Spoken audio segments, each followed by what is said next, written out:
கிருபை பெற்றவளே நீ வாழ்க. கர்த்தர் உன்னுடனே இருக்கிறார்.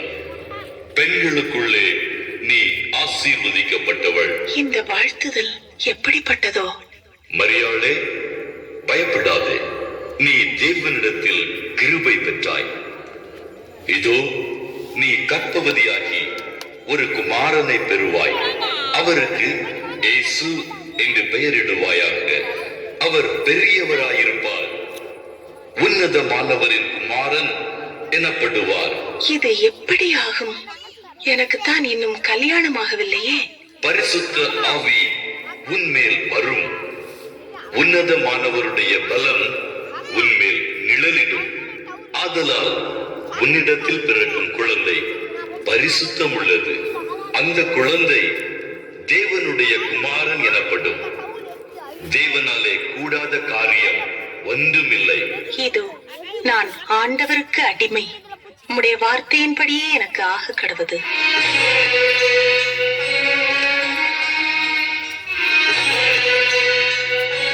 இப்ப என்ன பண்றது? மரியாள் கற்பமெல்லாம் இருக்காளா? கேட்டா தேவ குழந்தைங்கிறா. நம்ம ஜனங்களுக்கு தெரிஞ்சா நம்மள என்ன நினைப்பாங்க? மரியாளும் பாவம், ரொம்ப நல்ல பெண். அவளை கஷ்டப்படுத்தவும் விரும்பல. வேணும்னா ஒண்ணு செய்யலாம். இப்ப கல்யாணம் முடிக்க விரும்பலன்னு தட்டி கழிக்கலாம். அதுதான் சரி.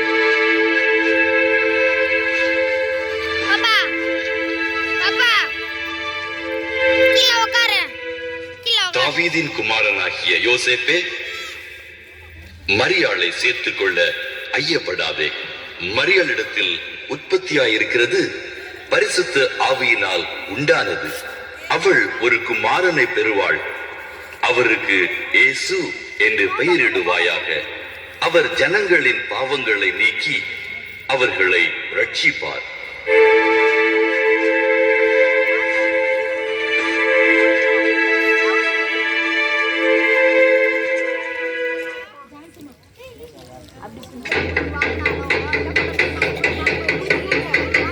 இதனால் சகல ஜனங்களுக்கு அறிவிப்பது என்னவென்றால், உலகமெங்கும் உள்ள ஜனங்களின் கணக்கு பார்க்கும் பணி நடக்க இருப்பதால் மக்கள் தங்கள் தங்கள் சொந்த ஊர்களுக்கு உடனடியாக செல்ல வேண்டும். எந்த காரணத்தை கொண்டும் தாமதப்படுத்தக்கூடாது. மீறினால் கடுமையாக தண்டிக்கப்படுவார்கள். இது நமது மாட்சிமை பொருந்திய பேரரசர் கட்டளை.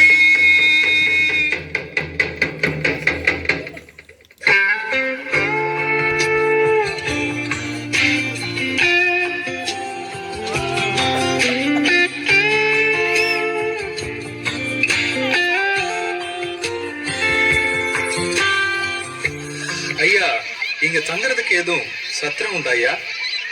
என்ன கணக்கெழுத புறத்தாந்தியலாக்கும்? ஆமா ஐயா, நாசிரத்துல இருந்து வரோம். இது என் மனைவி மரியாள், நிறைய மாத கர்ப்பிணி. உங்களை பார்த்தா பாவமா தான் இருக்கு. ஆனா என்ன செய்யறது? போன வாரமே இங்க உள்ள எல்லா சத்திரமும் நிறைஞ்சிட்டு, திண்ணையில கூட இடம் கிடையாது. ஐயா, ரொம்ப களைப்பா வேற இருக்கு. நானாவது பரவாயில்ல, என் மனைவி ரொம்ப சோர்வா இருக்கா. கொஞ்சம் இருங்க, இந்த பக்கத்து சத்திரத்து ஆள் வாரான், அவன்கிட்ட கேப்போம். யோ சத்திரக்காரர, இவங்க 2 பேரும் நாசரத்துல இருந்து வந்திருக்காங்க. உம்ம சத்திரத்துல இடம் இருக்கா? ஏன்பா, உனக்கு வேற வேலை இல்லையா? அவன் எனக்கு வேண்டிய ஆளு, உனக்கு வேண்டிய ஆளுன்னு சிபாரிசு பண்ணியுமே சத்திரத்துல நுழைய இடம் இல்லாம நிறைஞ்சு போய் கிடக்கு. சுத்தம் பண்ண கூட முடியல. ஒருத்தையும் கூட நகர மாட்டேங்கிறான்.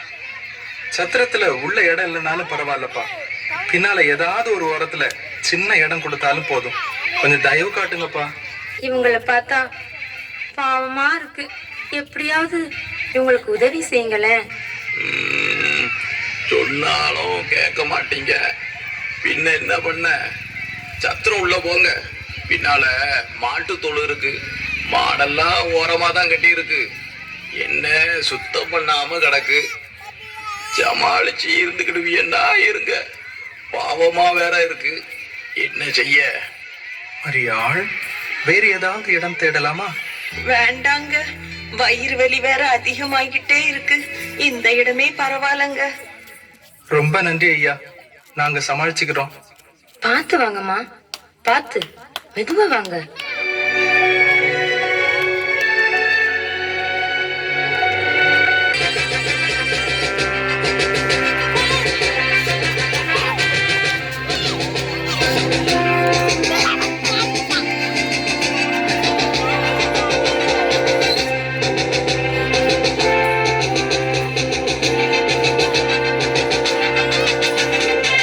மகாராஜா, தாங்களை காண வேண்டும் என்று சாஸ்திரிகள் மூவர் வந்துள்ளார்கள். உள்ளே வரச் சொல். உத்தரவு அரசே.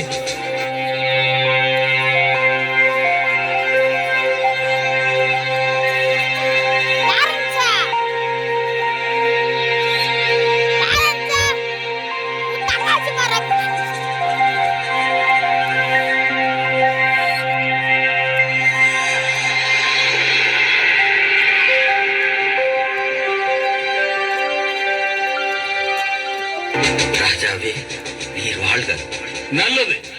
யார் நீங்கள்? எங்கிருந்து வருகின்றீர்கள்? என்ன காரியமாக வந்திருக்கின்றீர்கள்? நாங்கள் வான சாஸ்திரிகள் கீழ்த்திசை தேசத்திலிருந்து வந்திருக்கிறோம். யூதருக்கு ராஜாவாக பிறந்திருக்கிறவரை காண வந்தோம்.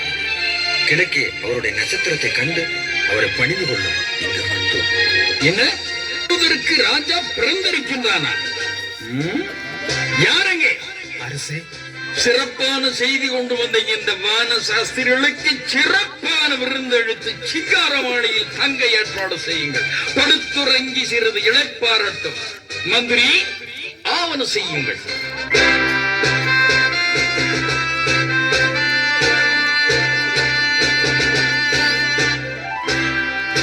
மந்திரி.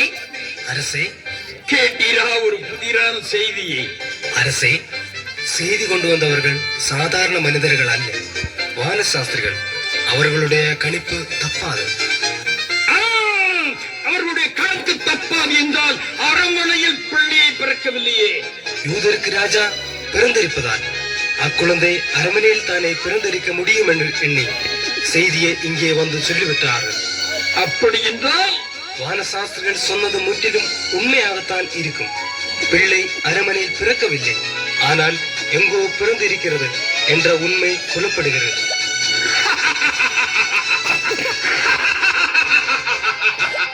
என்ன? இந்த ஏரோது ராஜாவுக்கு எதிராக இன்னொரு ராஜா பிறந்திருக்கின்றாரா?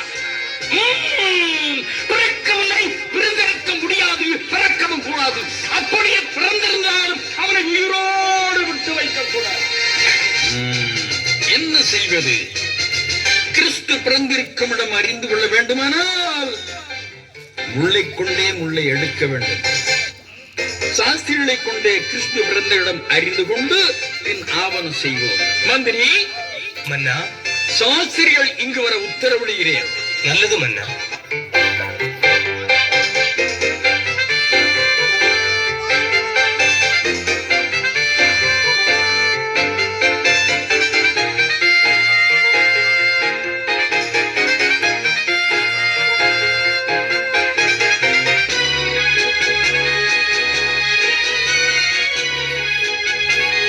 சாஸ்திரிகளே, நீங்கள் சென்று கிறிஸ்து பிறந்திருக்கிடம் அறிந்து எனக்கு தெரிவியுங்கள்.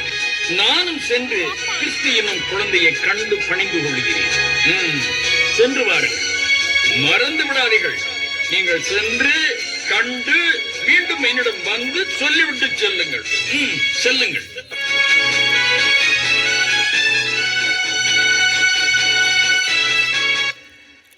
எல்லோரும் பெத்லகேம் நோக்கி செல்கின்றனர். வாருங்கள், நாமும் அவர்களுடன் சென்று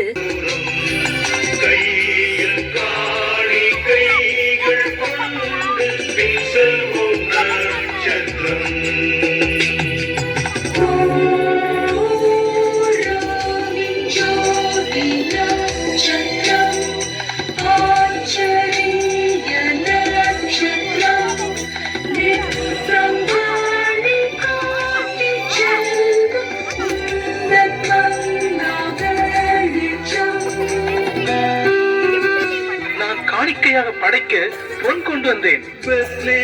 வந்த ராஜாவே, உண்மை நித்திய வேந்தர் என்றே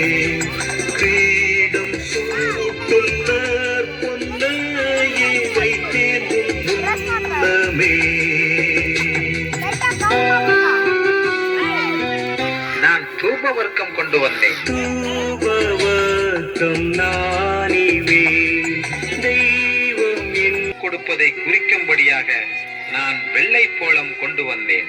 வெள்ளை போலம் நான் இவே கொண்டு வந்தேன் காட்டவுமே துக்க பாவ பாரம் தாங்கி மறிப்பார் இவரே.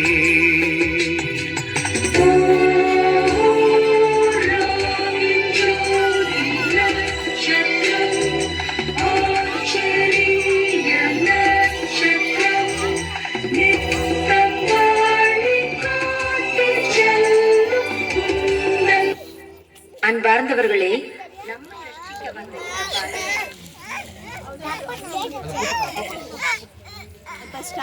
இன்று நமது உள்ளத்தில் அவருக்கு இடமளித்து நம்மையே அவருக்கு காணிக்கையாக அர்ப்பணிப்போமா? அதுவே அவர் விரும்பும் காணிக்கை.